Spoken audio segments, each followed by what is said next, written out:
Hi everyone, welcome back to the channel.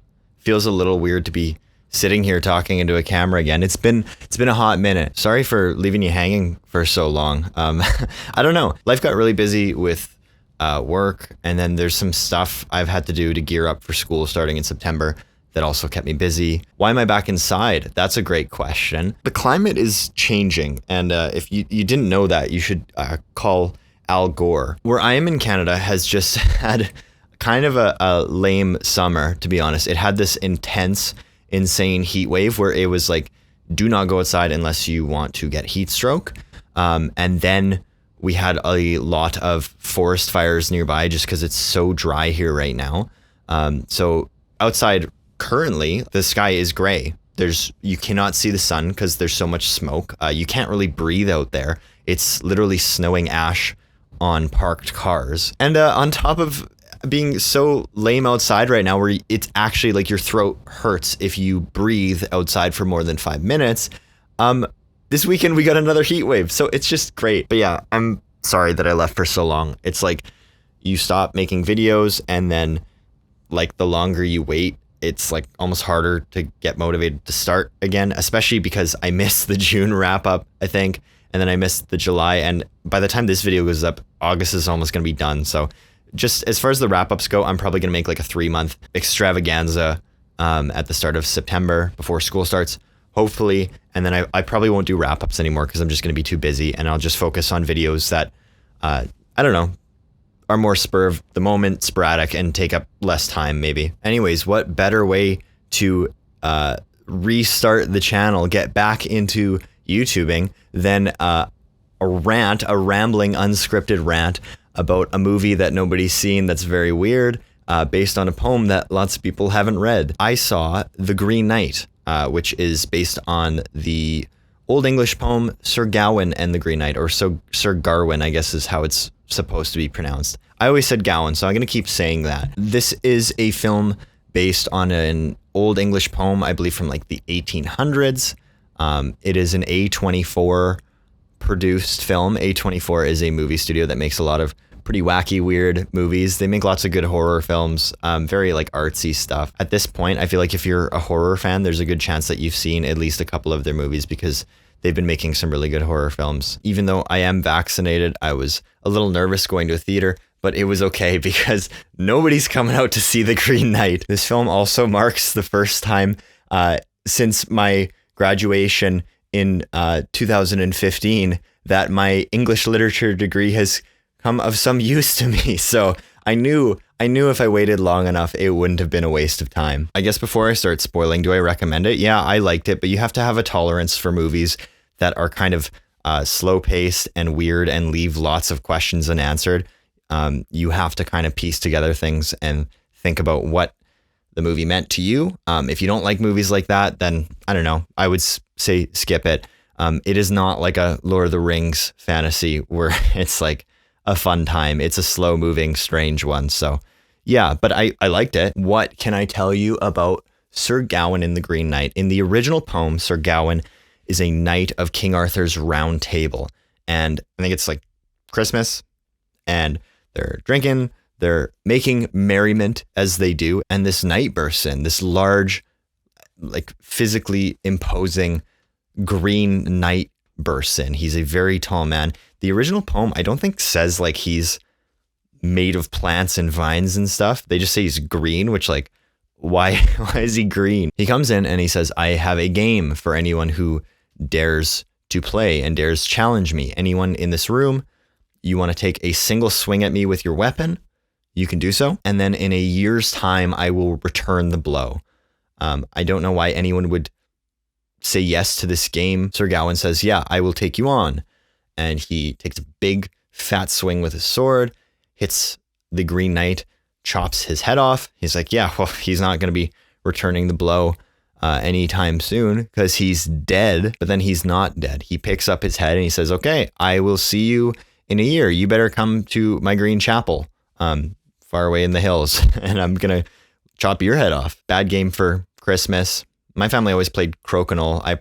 That's what I prefer. But then a year passes with Sir Gawain panicking about his fate and like, should I bow out and be labeled a coward, or should I be a knight and be noble about it and go meet him, which he does go do. He travels across the land to go to the Green Chapel. There's other stuff that kind of happens along the way, which I'll get into in a little bit.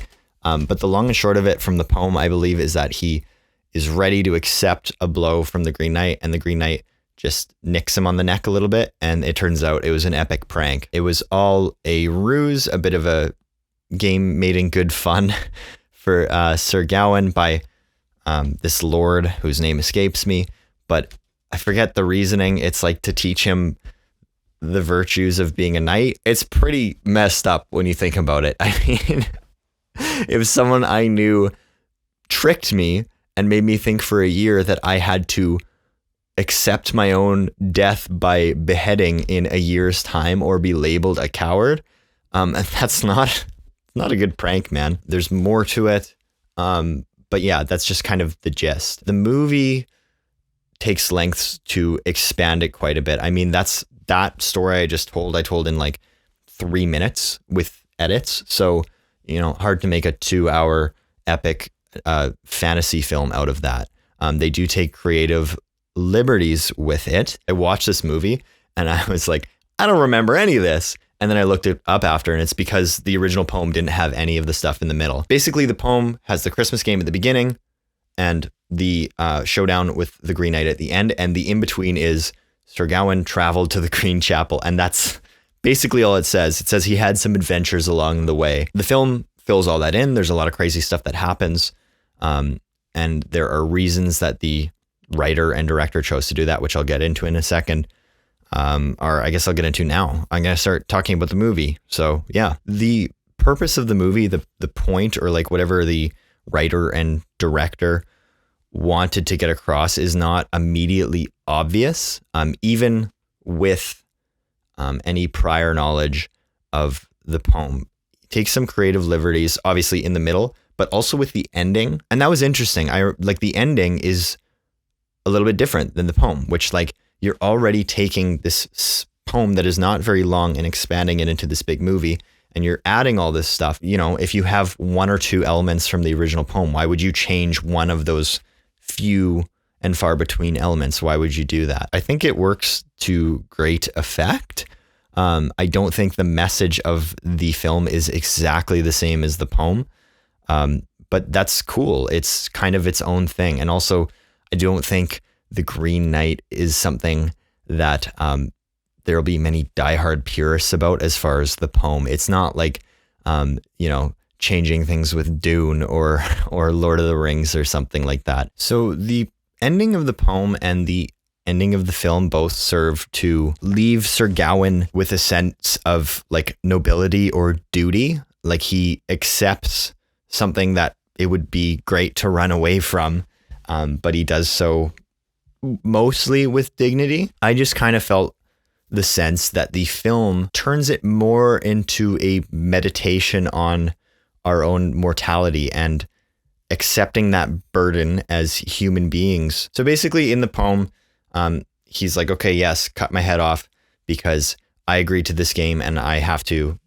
accept that. He nicks him and he says, it was a prank. It's me, this bearded lord. There's also this sash that Sir Gawain gets during his journey, and he gets it in the poem too, but basically this sash is magical and it will protect him from any harm. That's the claim. And throughout the movie, he does not take it off. So at the end of the film, after he's gone through this journey with all these crazy twists and turns, he finds the Green Knight in his chapel, and he kneels down to accept the blow to hit the back of his neck to get his head cut off. He says, wait, stop. And he asks the Green Knight, is this all there is? And the Green Knight shrugs and says, what else ought there to be? It's interesting. Those two lines stuck out to me. I don't think they're in the original poem as far as I can remember. There's also a lot of Christian imagery in the film. So I don't know. It almost felt like a end of life realization of I don't know, like someone becoming an atheist in their last moments or something, or becoming disillusioned with religion at the very least, realizing, oh, this is actually it. And regardless of what anyone's thoughts about what comes next, I don't know, just grappling with this is going to be the instant where we don't know what is beyond that veil. My head's going to get cut off, and then I don't know what's going to happen because I don't know. You can only experience getting your head cut off once. Sir Gawain runs away. He's still wearing his sash. He goes back to the kingdom. People welcome him back. King Arthur passes away. He becomes the new king. And the sash protects him towards the tail end of the film. But then he starts to see the things that are precious about his life slip away from him as nothing good lasts forever. Like his friends and family pass away around him. People die in wars around him while he's sitting as a king protected in his tower with his sash. And he's portrayed as kind of cowardly. Basically, everything good about what he has earned leaves him like a lonely king. Like he's got this kingdom, but at what cost? He's got no family, no friends. He's seen as a coward. And yeah. And then the film snaps back and he's back in the Green Chapel. And that was all a fantasy. So he basically was just envisioning what would happen if I went back. Okay, this sash can protect me and let me live forever. But he sees what's hollow about that reward, like something that is on the face of it appealing, the ability to live forever and never be hurt. But he sees why that's actually a very hollow wish. And the movie ends with him saying, okay, I'm ready. And then he goes, wait. And he takes off the sash and he says, okay, now I'm ready. And this is kind of him accepting the end of his life. My thoughts on this are not very clear in my head. I think that's probably obvious from the way this video's been going. Yeah, the end of this movie really pulled me in. Just, well, first of all, the actor, Dev Patel, is like phenomenal in the role of Sir Gawain. He does an excellent job of portraying, well, he wants to be more knightly than he is. He's kind of cowardly and not noble. And he really does a good job of portraying the fear, the panic at the realization that this is the end of his life, as well as the genuine acceptance, like, okay, I'm going to die very soon. That's the last thing in my life that I have to accept. So here I am accepting it. And yeah, it's portrayed very powerfully. I mean, at this point in the poem, this is when the Green Knight would be like, aha, I'm this crazy guy. In the film, the Green Knight kneels down and he says, well done. And then he says, now off with your head. And it cuts. It says, it cuts the credits. So it's just a very abrupt ending. And I was kind of like, oh, what? That's not how the poem ends. And then I was just like, I really like that. I like how it's just now off with your head and then it ends. Does it mean he's actually going to get killed? I left the theater thinking that. I thought that was the change. Like the director already changes so much, as I said, with this poem. I thought that was the Green Knight kneeling down and saying, well done, you've accepted your death. But I am still going to kill you. I talked about it with a friend afterwards and he's like, no, that was, like he said it kind of jokingly, like the tone of his voice. And he kneels down and says, well done. And he says, now, and he does this to Sir Gawain's neck with his finger. And he says, now, off with your head, kind of in a teasing way. And I guess my friend saw that as the film version of him nicking his neck like he does in the poem. So he's not actually going to cut his head off. That's him saying, like, you passed the test. I'm not going to kill you. I don't know. Maybe I'm an idiot.